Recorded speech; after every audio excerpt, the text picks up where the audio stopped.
Perfecto, doctor, puede comenzar. Perfecto, gracias. ¿Cómo están, chicos? Buenas noches con todos. Agradecimiento por la invitación. Y bueno, vamos a hablar un poco de esos exámenes de laboratorio. El objetivo, chicos, es que ustedes entiendan y sepan cuál es el objetivo, o sea, de por qué estamos pidiendo estos exámenes y cómo nosotros podemos analizarlos. Ya no estén memorizando valores normales, no estén memorizando las guías que salen a cada rato. Razonen ahorita que ustedes están empezando a estudiar medicina, razonen para que los pedimos, razonen para que funciona y de acuerdo a ello ya lo demás es solamente memoria. El ejemplo más, más directo que tenemos de esto es justamente los gases arteriales. Ya vamos a empezar con esto y vamos a ver hasta dónde llegamos por un tema de tiempo, pero vamos a ver si podemos explayarnos un poco más. Como ustedes saben, si hablamos nosotros de gases arteriales, pensemos, chicos, tú tienes tu sangre arterial y obviamente tienes tu sangre venosa. ¿Estamos claros? Tienes tu sangre venosa. Siempre que tú te sacas un examen de sangre, sea el cual sea, glucosa, hemograma completo, qué sé yo, perfil lipídico, perfil tiroideo, perfil hepático, todos los exámenes que tú quieras hacer, siempre lo estás haciendo generalmente en vena. Porque la vena tiene poca presión, es mucho más superficial, es mucho más sencillo de hacerlo y obviamente duele menos. Profe, ¿pero eso lo puedo hacer en arteria? Por supuesto que sí. Pero recuerda tú que la arteria tiene mucha más presión, es mucho más profunda y obviamente es mucho más dolorosa. Y obviamente mucho más difícil de pinchar. Entonces no vamos a estar pinchando eso a cada rato en arteria, no siempre vamos a coger venita para todo.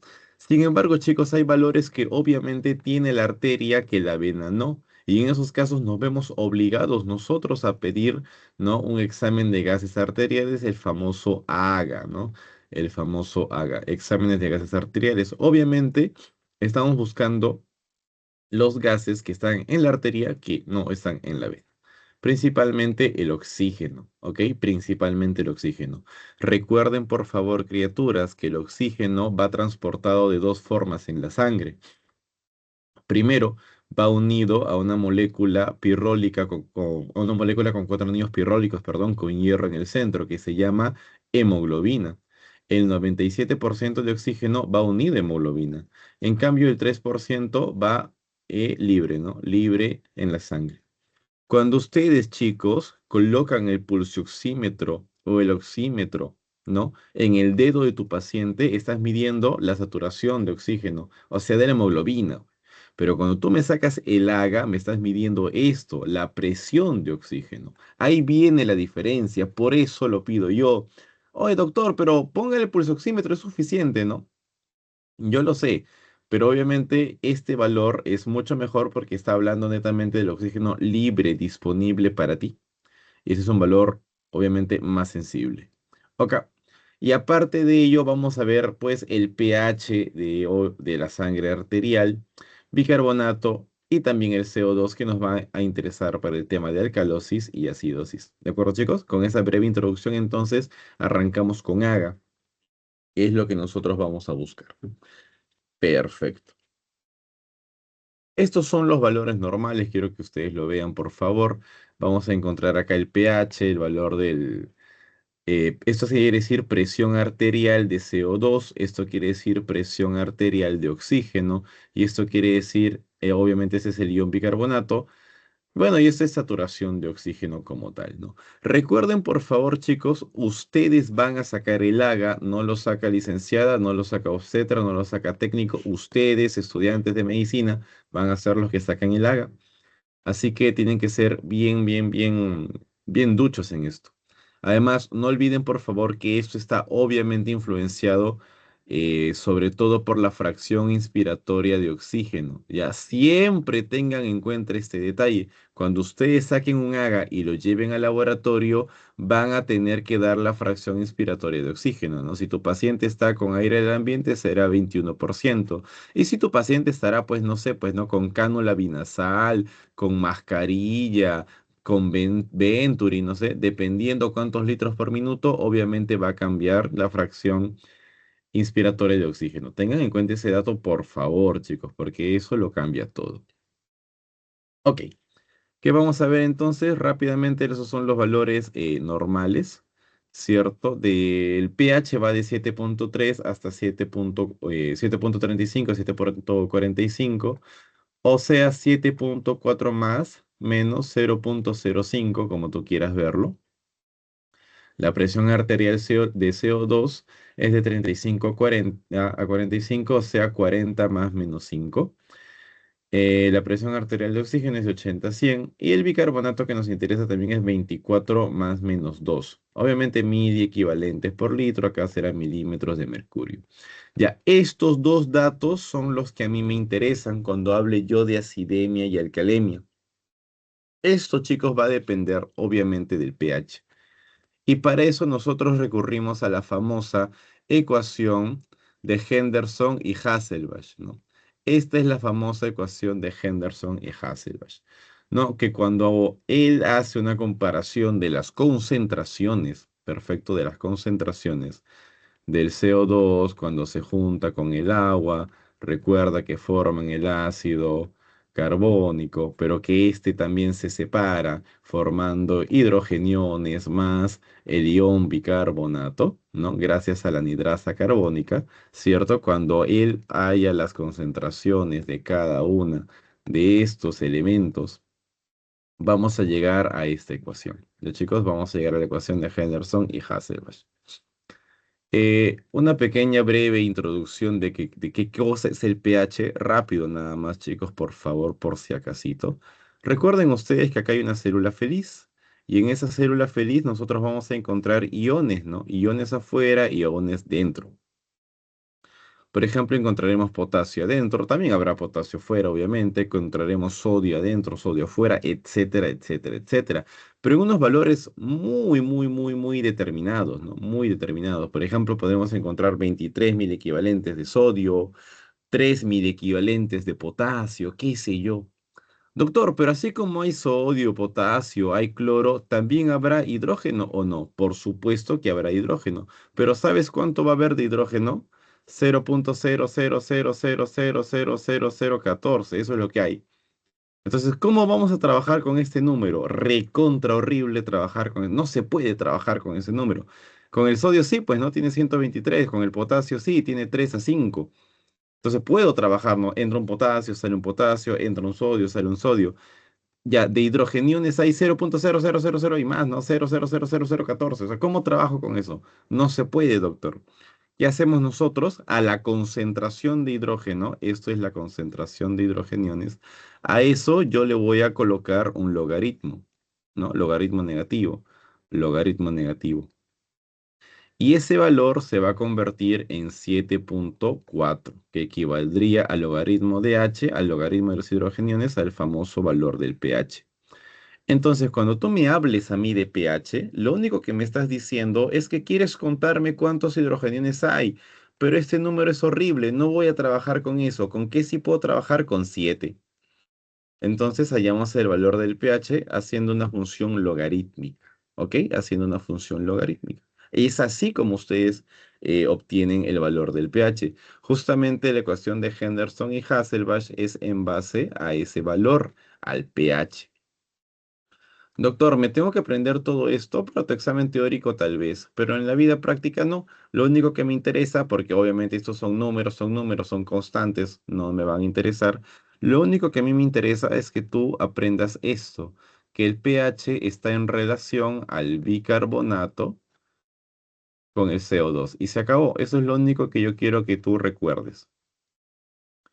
Doctor, ¿cómo? Así es simple. Mire, empezamos violentos, por favor. Chicos, al toque. Ya, ¿qué pasaría si yo aumento bicarbonato? ¿Qué pasaría si yo aumento bicarbonato? Porque el pH está en la relación de bicarbonato y CO2. Si yo aumento bicarbonato, confirma, el pH aumenta, ¿cierto? Es una fracción. Si yo aumento bicarbonato, el pH aumenta. Así de simple. Y profe, ¿y qué pasa si yo bajo bicarbonato? El pH baja, ¿cierto? Por supuesto que sí. Es una fracción, es una relación, chicos. No es nada del otro mundo. Ya, profe, no entiendo. Escúchame, escúchame. Imagínate que esto, ya, pH es igual a, no sé, pues 10 entre 2, ¿no? O sea, 5, ¿no? Ya, ¿qué pasa si este valor aumenta?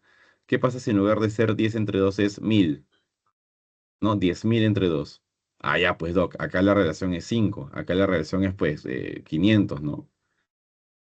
¿Cierto? No, perdón, 5000. ¿Aumentó o no aumentó? Por supuesto, ¿no? Porque obviamente el numerador se hace más grande. Ya, lo mismo estamos haciendo acá, chicos, nada más. Razónalo. Si aumenta el bicarbonato, aumenta el valor del pH.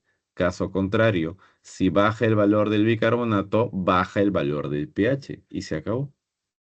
Doc, y si fuera el otro valor, mira, si aumenta el valor del CO2, obviamente el denominador se hace más grande, entonces el número va a ser más pequeño, por lo tanto el pH baja, ¿cierto?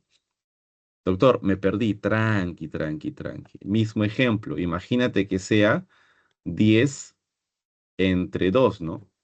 Ahora vamos a aumentar el denominador, sería 10 entre 2000, ponle. Ah, ya, pues, Doc, ¿no? Acá es 5. Acá será 0,0, ¿me entiendes? 2, ¿no? Entonces, obviamente se vuelve mucho más pequeño porque el denominador es más grande. Estás haciendo una división mucho más grande. Por lo tanto, va a disminuir el valor del pH. Y si fuera al revés, Doc, lo mismo, ¿no? Si baja este valor, obviamente el pH va a subir. Si has entendido eso, mi estimado, ya tienes en cuenta todo lo que necesitas para saber pH, para calcular el pH. Es lo único que necesitas. No necesitas más. Acá no necesitas más. Perdón. Entonces, vamos a jugar con estos valores, ¿verdad? Con la ecuación de Henderson y Hassel. Es todo lo que necesitas saber. ¿Y qué más necesitas saber? Simple. Si el pH baja, ¿eso cómo se llama? Eso se llama acidosis. En realidad debería ser acidemia, ¿no? Pero porque estamos hablando del pH de la sangre. Pero quedemos con acidosis, no te compliques la vida. Si el pH sube, eso se llama alcalosis, ¿cierto? Alcalosis. Profe, cuál es el culpable o cuál es la razón? Pueden haber obviamente dos razones. Simple. Si el pH baja y el culpable es el bicarbonato, entonces será una acidosis metabólica o una acidosis renal. Si el pH baja y el culpable es el CO2, será una acidosis pulmonar o una acidosis respiratoria. ¿Y se acabó? Si el pH aumenta, es una alcalosis, Doc. Pero si el culpable es el bicarbonato, será una alcalosis metabólica. Y si el pH aumenta y el culpable es el CO2, será obviamente una alcalosis respiratoria. Doctor, ¿cómo hacía? Escúchame, escúchame. Respiratoria porque el pulmón, ¿no? O pulmonar, algunos también a veces le dicen, el pulmón puede controlar la cantidad y la concentración, la presión de CO2. ¿Cuándo? Cuando respiran, criaturas, cuando ustedes respiran, cuando ustedes están ventilando, están inhalando y exhalando. Cuando inhalan, ¿qué pasa? Entra oxígeno. Cuando exhalan, ¿qué pasa? Sale CO2. Eso es lo que me importa. Entonces, si tu paciente respira rápido, agitado, ¿no? No porque está con asma, porque está enfermo, porque está ansioso, qué sé yo, comienza a hiperventilar, entonces consume más oxígeno y elimina más CO2, disminuye el CO2. Caso contrario, si tu paciente hipoventila, ¿cierto? Por el contrario, va a comenzar a acumular cantidad de CO2. Entonces el pulmoncito va a controlar la cantidad de CO2. Y caso contrario, el riñón, ¿cierto? Va a controlar el bicarbonato. Recuerden ustedes, por favor, sus clases de primaria, arteriola aferente, eferente, cápsula glomerular o de Bowman, las asas de Henle, túbulo contorneado distal y obviamente el colector. Recuerden ustedes, por favor, en el túbulo colector tendremos células principales y sobre todo tendremos las células intercaladas. Células intercaladas alfa, células intercaladas beta. Estas van a ser específicamente las que se encarguen de intercambiar hidrogeniones y bicarbonato. Hidrogeniones y bicarbonato. Entonces, si el problema es el bicarbonato, será una alcalosis o acidosis metabólica. Ya ahí, en la nefrona, túbulo colector, células intercaladas alfa y beta, allí se estará regulando entonces bicarbonato con hidrogeniones. ¿Ok? Entonces, ya sabes cómo lo controla el pulmón, ya sabes cómo lo controla el riñón. Lo borraré para que quede bonito mi cuadro. Ahí está, ahí está, ahí está. Entonces, déjame apelar a tus conocimientos de matemática básica. A ver, criatura, vamos acá. Con negrito, seguimos con negrito. Escúchame, por favor. Todo depende de esto, ¿no? Si el pH baja, acidosis, profe, excelente. Escúchame. Si el pH baja, es acidosis. Pero si el pH baja y la culpa es obviamente del bicarbonato, es metabólica, ¿no? Pero si el pH baja, ¿qué tendría que hacer el bicarbonato para que el pH baje? Obviamente, bajar, ¿sí o no? Bajar. Y si el pH baja y el culpable es el CO2, ¿qué tendría que hacer el CO2? Subir, ¿cierto? Para que el pH baje. Ahí está. Vámonos al otro lado. ¿Qué pasa si el pH sube, mi doc? Si el pH sube, tendré yo una alcalosis, es un pH elevado. Si el culpable es el bicarbonato, metabólica, doctor, por supuesto, pero ¿qué tiene que ser el bicarbonato? Aumentar, ¿sí o no? Para que también aumente el pH. Aumenta. Y el CO2, si el culpable es el CO2, ¿qué va a tener que hacer el CO2? Disminuir, ¿cierto? Para que el pH aumente. Y ya está, acabas de descubrir todas las fórmulas que hay para hallar la acidosis o alcalosis.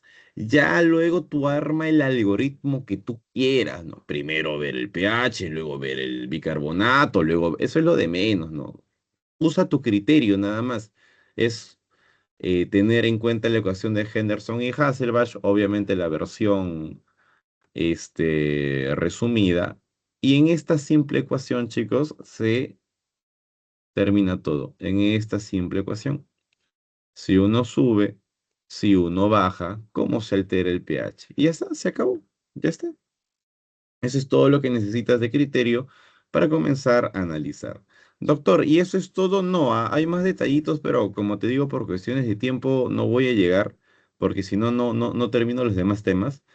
Pero pueden haber, por ejemplo, patologías mixtas, ¿no? Pueden haber patologías mixtas, ¿no? Una acidosis metabólica puede estar asociada a una alcalosis respiratoria, qué sé yo, ¿me dejo entender? Hay patologías mixtas porque eso va a depender de la compensación. Es algo que lo vamos a ver acá, acá lo vamos a ver, ¿no? La compensación.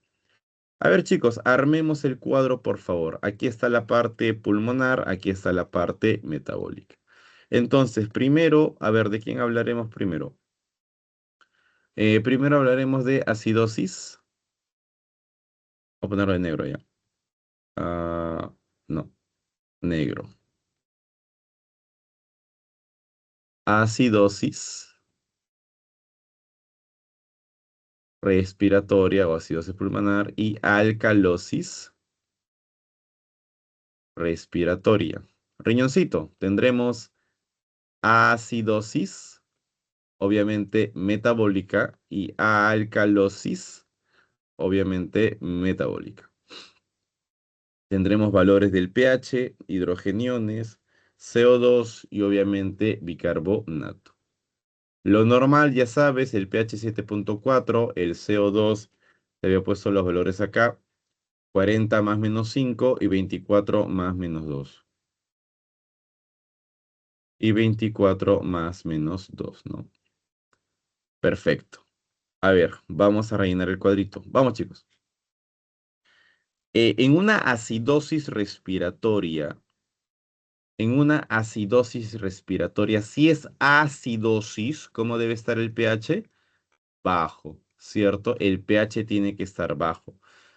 Entonces, ¿cómo estarán los hidrogeniones? Obviamente elevados, ¿no? Porque al ser una función logarítmica negativa, el pH de los hidrogeniones obviamente es un proceso inverso, ¿no? En una acidosis hay más hidrogeniones, el pH disminuye. Lo que me interesa es esto. Si es una acidosis obviamente respiratoria, ¿no? Entonces el pH está bajo. Si el pH baja, ¿no? Y el culpable es el pulmón, entonces este es el problema, el CO2.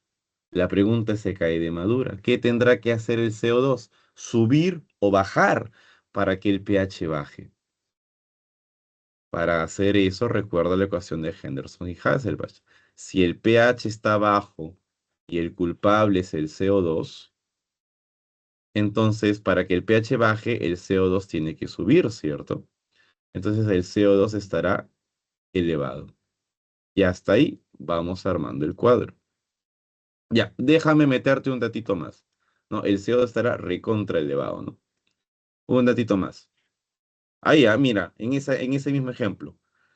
pH disminuido, obviamente el CO2 está elevado. Ya, ¿qué crees tú que va a hacer el bicarbonato para que no se altere el pH? Doc, no entiendo.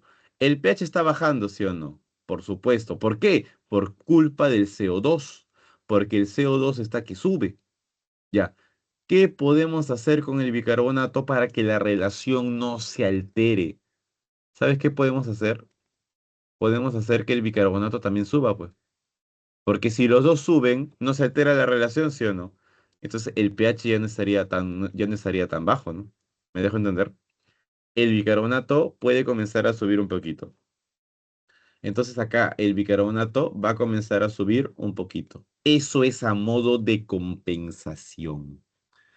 En el caso contrario, si hablamos de una alcalosis, obviamente respiratoria, alcalosis, profe, el pH está elevado. Obviamente hay menor cantidad de hidrogeniones. Y en este caso, como estamos en respiratoria, ¿quién es el culpable? El CO2. Ya, si quieres lo volvemos a hacer, no hay ningún problema, lo haremos al revés. En este caso, una alcalosis, el pH está elevado. Si el culpable es el CO2, la única razón, el único motivo para que el pH suba es que el CO2 baje. Entonces el CO2 estará recontra abajo. Ya pues, ¿qué crees que va a hacer el bicarbonato para que la relación no se altere? Comenzará a bajar un poquito. Bajará un poquito, a modo de compensación. Vámonos hacia el otro lado. Alcalosis metabólica. Perdón, acidosis metabólica. Acidosis, profe. pH bajo. Hidrogeniones elevados. ¿Cómo estará el CO2? No lo sé, porque es metabólica. El culpable ahora va a ser el bicarbonato. Ya, vamos acá. No te compliques, lo hacemos al toque. La acidosis metabólica. Si es acidosis, el pH está bajo. Acidosis, no la dudes. Es metabólica. ¿Cuál es el culpable? El bicarbonato. ¿Qué tiene que hacer el bicarbonato para que el pH baje, no? ¿Cómo lo origina? Simple, bajando. No hay de otra. Entonces, el bicarbonato que estará recontra bajo. Profe, ¿qué? ¿Tú crees que tu pulmón te va a dejar morir? No, sí o no, va a intentar compensarlo. Si el bicarbonato está bajando, el CO2 comenzará a bajar un poquito también, para que de esa forma no se altere tanto la relación del pH. Entonces el CO2 bajará un poquito a modo de compensación. Caso contrario, alcalosis, profe, pH elevado.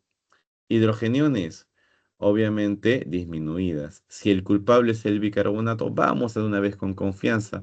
Si el pH está elevado en una alcalosis metabólica, ¿qué tiene que hacer el bicarbonato? Crecer también, profesor. Entonces, el bicarbonato acá estará recontra elevado. Y obviamente el CO2 comenzará a elevarse un poquito, ¿no? Para que la relación no se altere, eso es a modo de compensación. ¿Ya está? Entonces, chicos, así como jugando, acabamos de resolver primero eh, la guía, el organigrama, como quieran llamarlo, para hallar las acidosis o alcalosis metabólicas o respiratorias. Y acabamos de rellenar este cuadrito que ustedes van a encontrar en nuestro querido Gaito, ¿ya? Lo hemos hecho todo, uno por uno. Ok, chicos, uno por uno. Ahí está, lo acabamos de hacer. Y el flujograma, el que tú quieras también para ir el pH, la acidosis metabólica respiratoria, el calcio metabólica, también lo hemos hecho. Así como jugando, lo único que necesitan es la fórmula de Henderson y Hasselbalch. Consejo, chicos, es mejor que aprendan la fórmula y razonen todo a que se estén memorizando cada una de las causas, ¿no? Sería lo ideal para que sepan cómo nace. Perfecto. Esta parte es justamente lo que les mencionaba, ¿no? La compensación. Va a haber compensas. Obviamente, si el problema es el riñón, quien te va a compensar es el pulmón, ¿no? Acá al contrario, si el problema es el pulmón, quien te va a compensar es el riñón, porque obviamente el pulmón está mal, ¿no? Y en la alcalosis es lo mismo, ¿no? Hay compensaciones, hay valores específicos, ¿no? Valores específicos que a ti te van a dar una idea de cuánto está compensando, si es que está compensando o no. Ya, si es que está compensando o no. Incluso aquí hay muchas, muchas, muchas más fórmulas, ¿no? Muchas más fórmulas. Por ejemplo, hay fórmulas en las cuales tú puedes hallar de forma directa para ver si tu paciente compensa o no compensa. Para ver si es solamente esa patología o por el contrario tienes muchas más, ¿no? Tenemos la famosa ecuación de Winter, ¿no? Que por motivos de tiempo no creo que la llegue a hacer, pero por ejemplo ahí tú podrías hallar si es que hay una compensación adecuada o no. El Guyton nos menciona, por ejemplo, estos valores, ¿no? Para que te vayas dando una idea. Vamos a un casito clínico, chicos, para que lo puedan aplicar directamente, ¿no? Al menos lleguemos hasta el tema del diagnóstico y ya luego veremos cómo va. Vamos, criaturas. Mira, paciente de 34 años de edad que está pintando un techo, dice, se cayó de aquel techo que tiene una altura de 4 metros de altura. Refirió, no me siento bien, tos y disnea leve y alergia familiar como antecedente. El paciente llega con 40 minutos de evolución, o sea, desde que se cayó, pasaron 40 minutos. Dolor torácico intenso, mira, 8 de 10, ¿ah? Con el tórax abombado, aumentado del tamaño del hemitórax izquierdo y deformidad en la parrilla costal. Aparentemente, 4 costillas fracturadas, disminución de murmullo vesicular del mismo lado y en campo pulmonar derecho hay sibilancias, ruidos. Ah, terrible. Ruidos. Esto de acá, chicos. No es tema de mi exposición, pero ruidos cardíacos apagados, corre, ¿no? Corre, corre, corre. Esa es parte de una triada terrible, ¿no? De una triada terrible. Falta que nos diga hipotensión. ¡Ah! Hipotensión, miren. Ya no hay ingurgitación yugular, ya matémoslo de una vez. Frecuencia cardíaca 123, respiratoria 28, hipotensión. Ya, terrible, hipotensión. Y satura 90%. Bueno, chicos, casito interesante, pero vamos a centrarnos más que todo en el AGA, ¿no? Ahí está el pH, ahí están los demás valores. El valor del pH era 7,4 más menos 0,05, no lo olvides. El oxígeno de 80 a 100, ¿no? Está con 70, obviamente acá. El CO2, lo tenemos acá, el CO2 de 40 más menos 5, ¿no? 40 más menos 5 y el bicarbonato 24 más menos 2. 40 más menos 5 de 35 a 45 y el bicarbonato 24 más menos 2. Vamos acá, chicos. Primero, pH, perdón, pH. ¿Cómo está el pH? 7,3. Lo normal era 7,4, ¿cierto? Ya, ¿cómo está el pH? pH disminuido. No la dudes. pH disminuido. ¿Cómo está el CO2? 55 dice, ¿no? Lo normal es de 35 a 45. CO2, ¿cómo está? Elevado, ¿cierto? Elevado, recontra elevado. Y el bicarbonato, ¿cómo está? 24 más menos 2, pero tiene 29. Bicarbonato, ¿cómo va a estar también? También está elevado. Listo. Doctor, ¿qué hago? Tranquilo. Ecuación de Henderson y Hasselbalch, ¿no? Doc, ¿qué está hablando? Este de acá, pues. Es ahí. Ecuación de Henderson y Hasselbalch. Es todo lo que necesitas. Primero, piensa, por favor, piensa conmigo. Tenemos un pH de 7,3, o sea, estamos en una acidosis. El pH está bajo. Piensa, para que el pH esté bajo, yo tengo solamente dos opciones. Y escúchame bien. La primera es que el bicarbonato baje, ¿cierto? Y la segunda es que suba el CO2.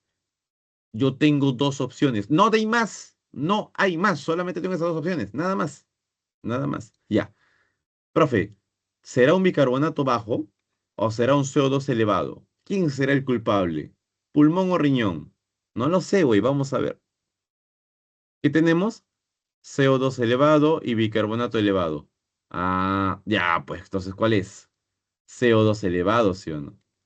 Entonces, el problema aquí, ¿quién va a ser? El pulmón, ¿cierto?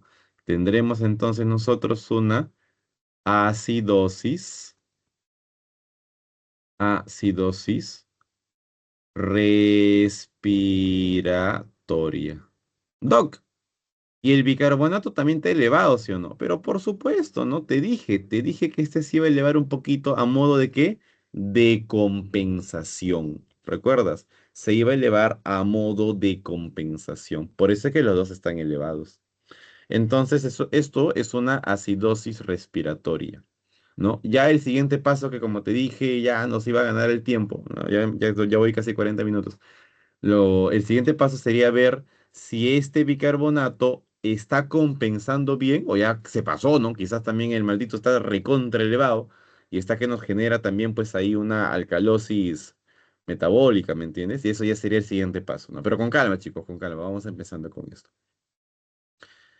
Y obviamente tiene lógica, pues no es un paciente que se ha caído, se ha fracturado cuatro costillas. Obviamente las costillas fracturadas, por si acaso, esta placa no es, pero sí es de neumotórax. Las costillas fracturadas obviamente han lesionado la pleura y al momento de lesionar la pleura se genera un neumotórax, ¿no? Si ustedes se dan cuenta, chicos, por si acasito nada más, acá, te la resalto ya, te la resalto. Esta es y esta es. Y en el otro lado, esto es y obviamente esto es.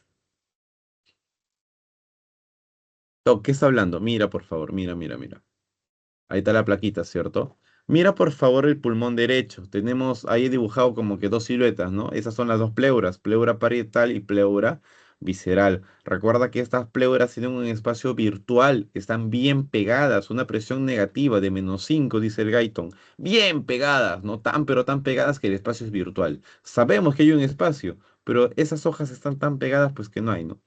Sin embargo, este espacio virtual se vuelve real cuando hay una patología. En este caso, si te puedes dar cuenta, todo es negro, negro, negro, negro, porque estamos ante un neumotórax. Le acaba de entrar aire al pulmón. ¿Cómo, profe? Entre las pleuras, ¿no? Entonces, ¿ves esta cosita chiquitita que está acá? Ya, ese es su pulmón. Esa nada más.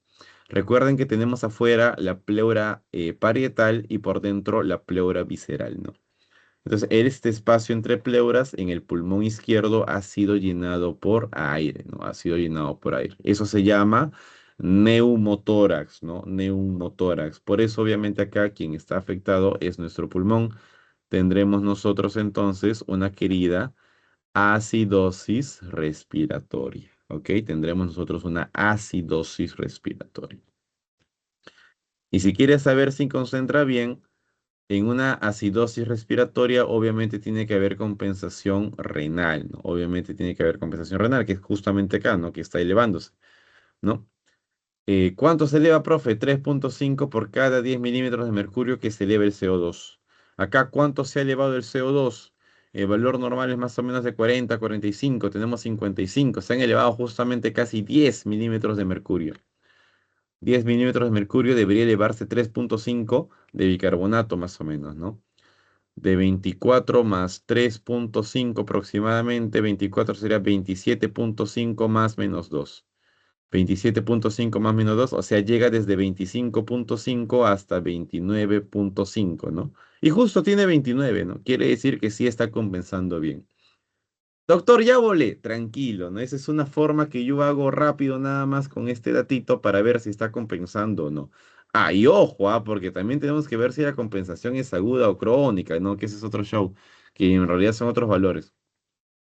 O puedes aplicar la fórmula que te mencioné y con esa sale rápido. Ya, eso ya lo van a ver con calma, chicos, por favor, no desesperen. Al menos el día de hoy siéntanse bien si es que han llegado a acidosis respiratoria, es el objetivo, una forma práctica de verlo. Pero recuerden, por favor, de que hay ciertas cositas que por cuestiones de tiempo se nos van a quedar quizás un poco, se nos van a quedar, pues, ¿no? Como por ejemplo, calcular si es una patología mixta y también deberían ir leyendo sobre el famoso anion gap, ¿no? Sobre el famoso anion gap. Ya, esos detallitos hay que ir chequeándolos. Ok, corro. Troponinas y el famoso BNP se utilizará, no se utilizará, por supuesto, vamos acá. Vamos a recordar rápidamente qué son las troponinas, chicos. Por favor, necesito que tengan el concepto, si no van a pillar a lo bestia, lo loco, troponina, no saben qué es troponina. Recuerden ustedes, al momento del movimiento, ¿no? Obviamente de la contracción muscular, tenemos la famosa teoría de los puentes cruzados, ¿no? Tenemos acá la actina, tenemos bueno, no se ve la miosina, solamente está la actina. Y si ustedes se dan cuenta, alrededor de la actina hay una molécula llamada tropomiosina, ¿no? Que está envolviéndola. En ello se encuentra la troponina. La troponina acá en el corazoncito tiene tres subunidades, ¿no? Troponina C, troponina T, troponina I. ¿No? La más importante es la C, ¿no? Porque es justamente donde entra el calcio. Doctor, no me acuerdo, no te preocupes, rápido lo vamos a ver. Ahí tenemos las fibras musculares, ¿cierto? Vamos a la unidad funcional, al sarcómero. Ya, lo único que quiero que ahí está, fibra muscular, vamos a la unidad, sarcómero. Ya, Doc, me ubiqué. Vamos ahí, sarcómero. Ese es el sarcómero, le metemos el real zoom. Arriba lo que te había mencionado, actina y abajo miosina. Todas esas pelotitas moradas que tú ves es calcio. Calcio. Y mira lo que hay acá, troponina, ¿cierto? Troponina. Cuando el calcio se une a la troponina C, la tropomiosina se activa y gira, mira, ve, gira. Y te habrás dado cuenta que nos ha dejado unos puntitos negros que antes no había, ¿cierto? Esos puntitos negros son los puntos de fijación para la cabeza de miosina. Ahí no se vea, ahí no se ve.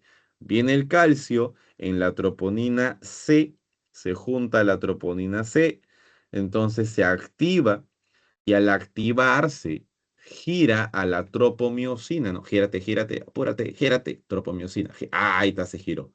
Y estamos dejando los puntos de unión. La cabeza de miosina, ahí es donde se va a pegar, ¿cierto? Eso lo has visto en primaria, ¿cierto? Cuarto año de primaria debes haber visto esto. La cabeza de la miosina va a hacer movimiento gracias al ATP, ¿cierto? Gracias al ATP. Y obviamente también irá, o sea, también volverá a su estado natural, también con ATP. Entonces se forman los puentes cruzados. Una vez que se libera ese punto de fijación, se pega entonces la cabeza de miosina gracias al ATP. El paso número 2, el golpe del poder. Repito, gracias a esa energía es que entonces la cabeza de la miosina se va a mover, ¿no? ¿Viste el movimiento, no? De allá para allá, ¿no? Ese es el famoso movimiento. Muévete. Ahí está, se movió. Entonces, una vez que ya se mueve, otra vez, ojo, otra vez con el ATP, entonces ya la cabeza de miocina vuelve a su sitio, ¿cierto? La cabeza de miocina vuelve a su sitio. Ya está. Y vuelve a la normalidad. Ahora, imagínate todas esas cabezas empujando, empujando, empujando, empujando, empujando, empujando, empujando, empujando a lo largo de toda la miocina. Y ahí está, pues, ¿no? Ahí está entonces cómo la actina se mueve y la miocina no. Y eso se llama contracción, niños, eso se llama contracción. Eso se llama contracción. O sea, te has dado cuenta que todo empieza y se va el calcio, ¿no? Se va el calcio. Se va el calcio, el músculo se relaja, vuelve a la normalidad. Entonces, ahí está, mira, ve, se va el calcio, se va el calcio, se va el calcio, la troponina C obviamente ya no reacciona, ahí se activa la troponina I, por ejemplo, ¿no? La inhibitoria, ¿no? Y vuelve a su situación, a su posición original, se tapan los sitios de unión y obviamente la miocina pues ya no se une. Perdón, chicos. Y ese es el movimiento. Ok, se acabó. Entonces, quería que recordaras, porque cuando hablamos específicamente del miocardio, cuando hablemos específicamente, chicos, del miocardio, ¿ok? El miocardio cuenta con la troponina, así, troponina cardíaca, ¿ok? Y troponina, troponina cardíaca. Y obviamente las seis en todas, ¿no? Troponina cardíaca T también. En cambio, la C de calcio es así, está generalmente en todos los músculos, hasta en el músculo esquelético como tal. En fin. Entonces, chicos, ¿para qué nos sirve esto de acá? Cuando el corazón hace daño, cuando el corazón se lesiona, cuando el corazón sufre, se liberan estas troponinas. Y ya te acabo de enseñar y demostrar para qué sirven las troponinas. Entonces, estas troponinas se liberan a la sangre y si nosotros censamos este valor de troponina, ¿no? Podremos nosotros saber entonces que hay una lesión o una isquemia, incluso necrosis, ¿no? De nuestros, de las células cardíacas, ¿ok? De las células cardíacas. Todas estas se llaman enzimas cardíacas y son un montón de enzimas, chicos. En este caso vamos a resaltar específicamente a la troponina. ¿Qué quiere decir eso, Doc? Que cuando hay una patología cardíaca se liberan estas enzimas. Vamos a percibir a la troponina. Vamos a hablar de todas formas de todos rápidamente. La mioglobina, ya, la mioglobina es la primera en activarse y obviamente la primera en desaparecer también. Ya, por eso es que a veces no aportaba tanto valor porque se desaparece tan rápido, ¿no? En cambio, sí tiene la utilidad de ser la primera. Ahora, ¿cuál es el problema? ¿Tú crees que acá en Perú el paciente se infarta y el toque viene al hospital? No, no va a demorar, ¿no? Porque el maldito va a pensar de que no, se me va a pasar, la ambulancia no funciona, hay tráfico en Lima, no saben si llamar a emergencia o no, un montón de problemas. En cambio, las troponinas, chicos, mira la de verde, por favor, las troponinas tiene la facilidad o la característica de que aguanta. Mira cuánto tiempo aguanta, ¿no? Oye, te estoy hablando acá en tiempo de 64 horas, ¿no? Y sigue allí la troponina. Entonces, ese es el valor que nos aporta la troponina, obviamente, en una patología cardíaca. Doctor, ¿cuál? Generalmente estamos hablando de síndromes isquémicos, ¿ok? Síndromes de isquemia. O sea, infarto agudo al miocardio. Paciente con infarto agudo al miocardio, obviamente tenemos que ir rápido con dos cositas. Número uno, el EKG obligatoriamente. Y número dos, las famosas enzimas o marcadores cardíacos. ¿Ya? Esa es tu función, ese es tu show. Ustedes como estudiantes de medicina sabrán tomar un EKG. Ya, si saben leerlo es otra cosa, pero deben saber tomar un EKG y deben pedir sus enzimas cardíacas, ¿no? Porque recuerden que las enzimas cardíacas se van a elevar siempre que hay un sobreesfuerzo o una lesión en el corazón. Si ustedes, por ejemplo, hacen un ejercicio intenso, por ejemplo, corren una maratón, qué sé yo, ¿se elevan las enzimas cardíacas? Por supuesto que sí. Por supuesto que sí, porque tu corazón está que se sobreexige, güey. Y se van a elevar las enzimas cardíacas. Pero obviamente en las horas van a desaparecer. Rapidísimo van a desaparecer. Perdón. Ah, pero si fuera un infarto, no, no. Si fuera un infarto, no. Se van a mantener mucho más a lo largo del tiempo. ¿Ya, muchachos? Entonces, tengan en cuenta, por favor, ese detalle. Los parámetros ya es algo que va a depender, obviamente, del laboratorio, del lugar donde te encuentras, la mioglobina, la creatinquinasa. Generalmente hago énfasis a la troponina T y a la troponina I, que son propios y específicos del corazón. ¿Ah? Ojo, nadie más tiene troponina T, nadie más tiene troponina I. Profe, y el músculo solo tiene su troponina C, ¿no? Y ya, ahí es feliz.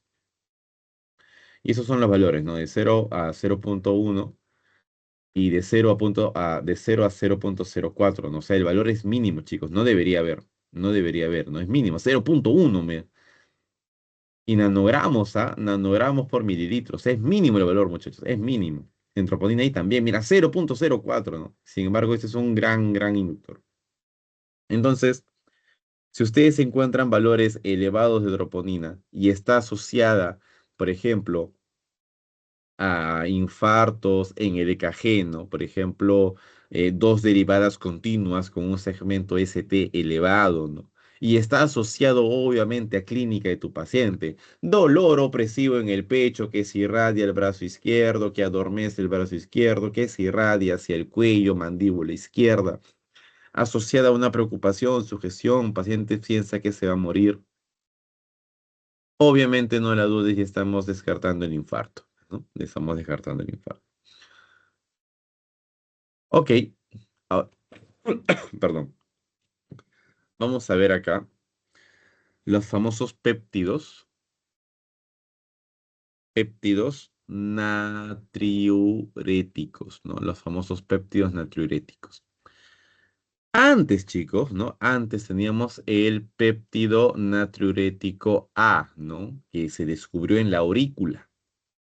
Luego de eso se encontró el péptido natriurético B, y esto es B de brain, ¿no? De cerebro, porque allí lo encontraron. Luego se dieron cuenta que también lo produce el ventrículo. Pero ya quedó con B de brain, ya quedó con B. Por eso es que tú vas a encontrar el BNP, famoso péptido natriurético de tipo B, ¿no? Pero es porque justamente los primeros estudios lo encontraron en el cerebro. ¿Qué es esto, Doc? Chicos, esta es una hormona que se produce en el ventrículo y que está asociada obviamente a una disfunción propia del ventrículo, ¿no? Cuando hay alteraciones en la precarga, cuando hay alteraciones en la poscarga, cuando hay alteraciones, pues obviamente en la volemia, se va a elevar esta hormona, ¿no? Porque va a caracterizar un sobreesfuerzo del ventrículo. Doc, si hablamos de sobreesfuerzo, ¿de quién crees que estamos hablando? Insuficiencia cardíaca congestiva, ¿no? Insuficiencia cardíaca. Para eso nos va a ayudar este valor. Entonces, el BNP, como toda hormona, ¿no? Viene de una prepro-BNP, ¿no? Esta preprohormona se va a dividir formando BNP y formando, lo voy a hacer un poco más grande, NT pro BNP. Ah, la doc, ¿qué es eso? Tranquilo. Así como la insulina, me imagino debes haber visto la insulina que hay proinsulina y luego se transforma en proinsulina y finalmente insulina, ¿no? Y su péptido C, ¿recuerdas? Ya. Igualito es esto. Ya, igualito es esto. El BNP, obviamente, como te dije, no era el péptido natriurético de tipo B. Y el NT-proBNP, ¿qué cosa es? Es el fragmento N-terminal, ¿no? Del propéptido natriurético tipo B. O sea, esta es una hormona bien grande, chicos. Se va a romper. Una parte funciona y es activa, que es obviamente el BNP, y otra parte simplemente es inactiva y no funciona. No funciona, no sirve. Esa es el NT-proBNP. O sea, simplemente es un residuo para que el BNP active, perdón, para que el BNP funcione. Doc, y si no sirve, ¿por qué lo hallamos? Simple. ¿Por qué? A ver, diferencias. El BNP es la hormona, la que te digo, ¿no? La que está funcionando cuando hay una disfunción, cuando la que entra en acción cuando hay una disfunción ventricular. El NT-proBNP no, o es simplemente es una sustancia de desecho.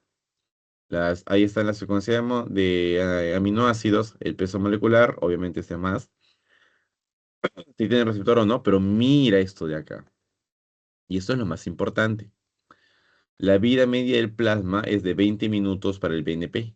En cambio, para el NT-proBNP es hasta 120 minutos, 2 horas, chicos, 2 horas. Pregunta, criatura. ¿Tú crees que en 20 minutos pues, el paciente va a llegar a emergencia? Imposible, pues no. En cambio, en 2 horitas nos da una ventaja más de tiempo. Es por eso que actualmente se pide NT-proBNP, porque obviamente tiene mayor tiempo de vida media, ¿no? Obviamente en el plasma. Por lo tanto, nos da un mejor parámetro. De muchachos, nos da un mejor parámetro. Esa es la función. Ahora, ¿qué nos dice, qué nos dicen las guías europeas sobre el corazoncito? ¿Qué debemos hacer con este valor? Lo primero que tienen que hacer, chicos, es diferenciar dos escenarios. Número uno, urgencias, y número dos, ambulatorio. Ya, tienen que diferenciar esos dos. Urgencias y ambulatorio. Si nosotros estamos en un ambiente de urgencias y pedimos obviamente el NT-proBNP, que vienen los valores en picogramos por mililitros, y el valor nos sale menos de 300, o si pido BNP menos de 100, eso es muy improbable, pero recontra improbable, ¿no? De que haya falla cardíaca. Falla cardíaca, obviamente insuficiencia cardíaca, ¿no? Muy improbable, ¿no? Ya descártalo, güey, ¿no? Ya descarta. Ahora, Doc, ¿qué pasa si me sale más de 300? ¿No? Ya, ahí tienes tú que dividirlo por la edad. Si es un paciente menor a 50 años y el valor sale entre 300 a 450, ¿no? Sospecha, ¿no? Sospecha. Va a depender mucho del criterio clínico, de los síntomas del paciente. Si es de 50 a 70 años tu paciente y el valor sale entre 300 a 900, es lo mismo. Y si tu paciente es más de 75 años, hasta 1800 aguanta. Pero si los valores son más de 450, más de 900 y más de 1800, obviamente dependiendo de ese rango de la edad, ¿ya? Ahí estaremos hablando de una falla cardíaca con elevada probabilidad, ¿no? Con elevada probabilidad. Entonces, ahí sí te preocupas y corres. En el ambiente hospitalario, ambulatorio, perdón, ¿no? En el ambiente ambulatorio, paciente que va a consulta, que le estás haciendo un control, un chequeo, si los valores pues son menos de 125 o menos de 35 en el caso del BNP, obviamente también será una falla cardíaca muy, pero muy, muy improbable. Ya chicos, una falla cardíaca muy improbable. Ahora, solamente por si acaso, ¿no? Por si acaso, recuerden ustedes, por favor, cuál va a ser la clínica, ¿no? La clínica que va a estar asociada, pues, a estos tipos de pacientes, ¿no? Y hay unos criterios que ustedes no deberían olvidar, que son los famosos criterios de Framingham. Los criterios de Framingham nos sirven, ¿no? Obviamente, para, eh, para discriminar, ¿no? Lo que vendría a ser una insuficiencia cardíaca. De muchachos, una insuficiencia cardíaca. Esos son los famosos criterios de Framingham. Ahora, estos son los criterios de Framingham. Tenemos criterios mayores y tenemos criterios menores, ¿no? Los criterios mayores, por ejemplo, cardiomegalia, crépitos, disnea paroxística, ¿no? Paciente nocturno sobre todo, ¿no? Paciente que de la nada comienza a faltarle el aire, se agita, etcétera, ¿no? Distensión venosa yugular, revisa por favor el cuello. Fíjate si ahí la yugular está que hace una presión importante. Edema y obviamente ritmo de galope. Los criterios menores son edema bilateral, tos en la noche, disnea de esfuerzo, hepatomegalia, taquicardia.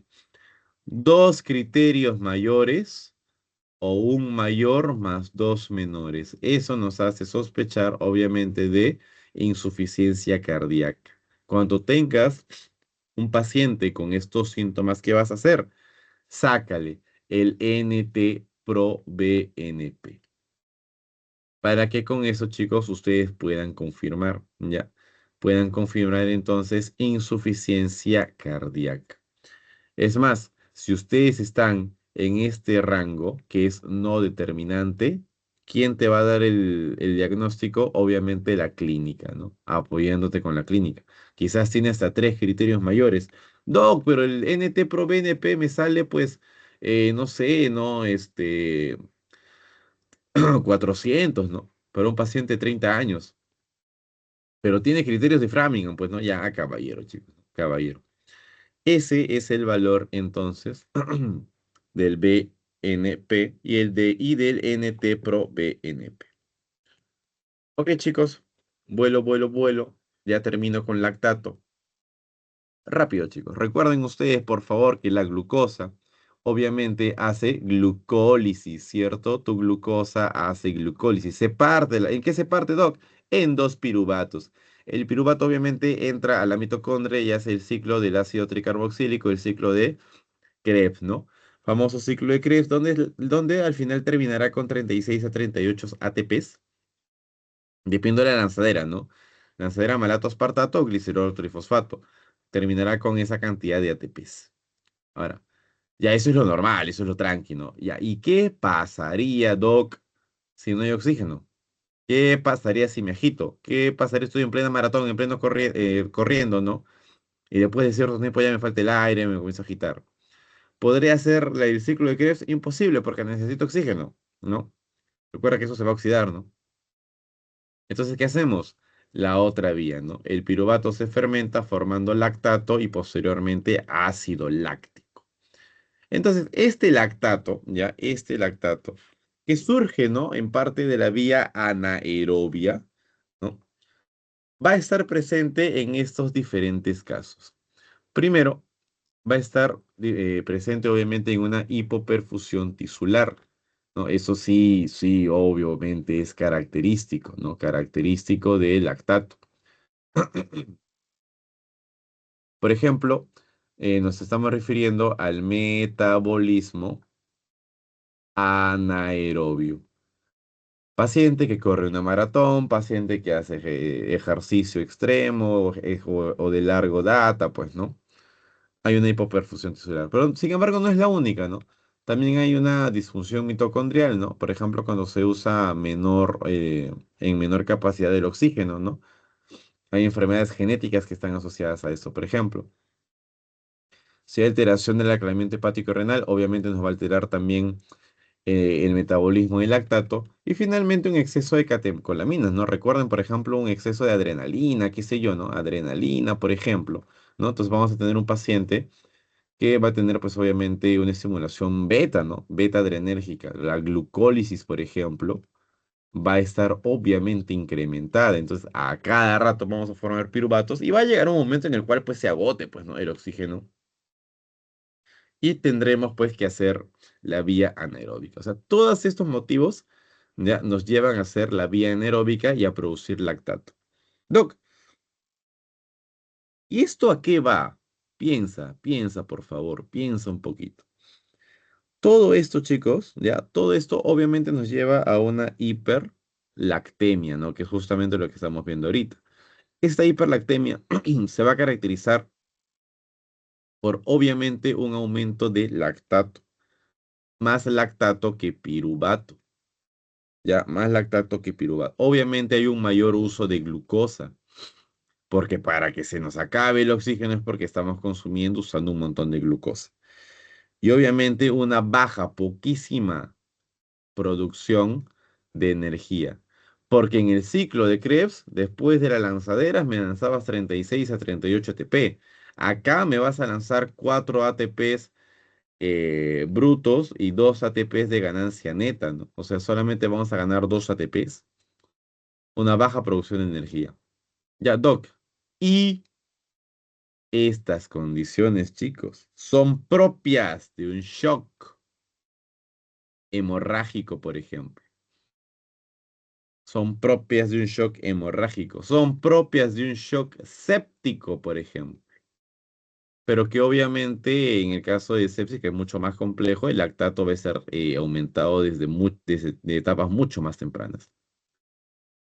Entonces, se dan cuenta como un ácido láctico, no un producto de desecho, que generalmente nosotros tenemos conciencia y lo estudiamos, ¿no? En la glucólisis, ¿cierto? Como una vía anaeróbica, pero también nos puede ayudar como un predictor de shock. con un predictor de shock. Entonces, chicos,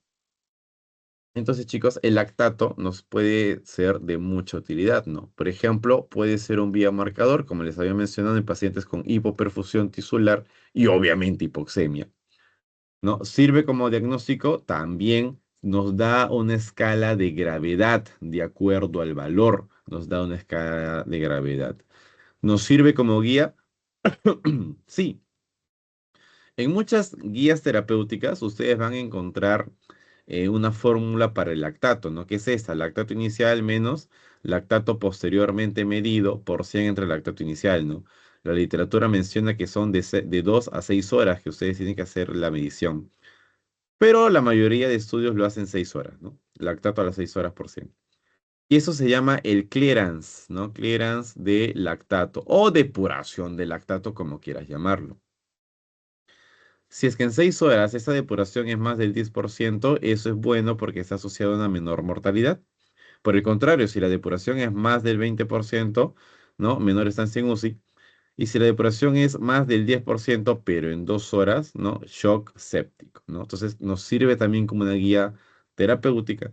Y finalmente como un famoso predictor de riesgo, porque la mortalidad y la morbilidad está asociada al lactato, ¿no? Es más, muchas veces en el score SOFA, ya para confirmar sepsis, ¿no? Podemos hallar el valor del lactato, ¿no? Justamente en la parte metabólica, lo del riñón, ¿no? Porque al haber una acidosis metabólica, ¿no? Probablemente se está acumulando lactato. Entonces también vamos a hablar de ello. Entonces, estos valores nos hablan, pues, ¿no? De un gran rango de mortalidad o morbilidad.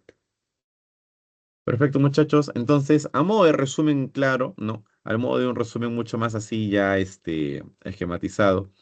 Valores mínimos de lactato, lo normal es menos de 2 milimol por litro, ¿no? Si está de 2 a 4, lo más directo que podemos sospechar, obviamente, es la hipoperfusión, ¿no? La hipoperfusión, algo pasa, obviamente, por lo cual no estamos con oxígeno, porque se está usando la vía de lactato. Más de 4 milimoles, ya estamos hablando del shock o sepsis en su defecto, ¿no? Shock o sepsis. Ya recuerden el score SOFA, recuerden el score SOFA. Si disminuye, obviamente, si el clearance, ¿no? Que les había mencionado, eso nos puede dar un buen pronóstico. Pero si obviamente persiste elevado, será mal pronóstico. Ya debemos del famoso FOMS, ¿no? Fallo multiorgánico sistémico, ¿no? Fallo multiorgánico sistémico. Entonces, chicos, el lactato no mata, ¿no? No es que sea pues un producto tóxico como tal, pero sí nos avisa que el paciente está muriendo, ¿no, muchachos? Sí es un gran predictor, como se le menciona acá, porque nos da pronóstico como tal. Esa es la importancia del lactato, ¿ya, chicos? Esa es la importancia del lactato. Marcador dinámico de hipoperfusión, obviamente el metabolismo anaeróbico. Y su elevación persistente tanto en sepsis como en shock nos indica una falla circulatoria, obviamente un mal pronóstico, ¿no? No solamente hay que reducir lactato, ¿no? Con eso de acá que les había mencionado del clearance, no solamente es reducirlo, ¿no? También debemos mejorar la perfusión tisular, obviamente la oxigenación, y esto va a depender ya de la causa por la cual el lactato obviamente se está acumulando, ¿no? Ya cuál será la causa de fondo, ¿no? Porque hay un shock séptico como tal. Pero el lactato es un gran predictor. Ok, ok. Eso, chicos, he intentado quedarlo en 1 hora, creo que con las cosas hemos acabado en 1 hora, y eso que nos han faltado varias cositas por ver. Pero bueno, el laboratorio es amplio, es grande, como les repito, les digo, no hay que estar memorizando a la loca valores normales, valores normales, valores normales, ¿no? Entiendan ustedes el motivo de por qué piden algo, ¿no? Porque eso es lo que a ustedes les va a hacer la diferencia, ¿no? Y no memoricen guías a lo bestia tampoco, ¿no? Ya aquí dice la última guía, pide esto, esto, esto, esto, esto. ¿Por qué pides esto? No sé, ¿no? La guía dice. No hagan eso, chicos, por favor, averigüen el porqué de las cosas, cómo nacen las cosas. Y una vez que tengan esos criterios ya bien establecidos, lo demás va a ser súper, súper, súper sencillo. Listo. Eso sería todo por mi parte. Ha sido un gusto acompañarlos. Les agradezco que se hayan quedado hasta acá conmigo. Y estoy presto para, no sé, saber alguna pregunta o algo más que añadir. Ok, doctor, muchas gracias. Muchachos, por favor, si tienen alguna consulta, pueden escribirla por el chat o prender su micrófono para consultársela al doctor.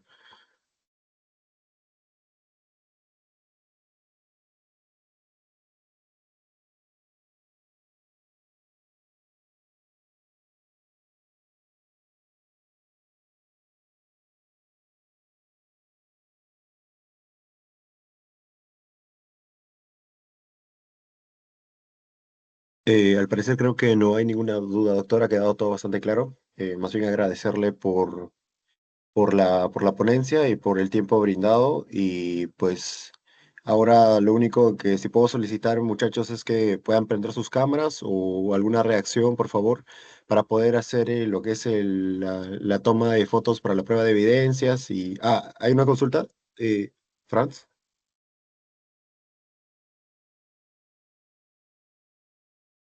No, creo que solo estaba reaccionando. Ya, perfecto.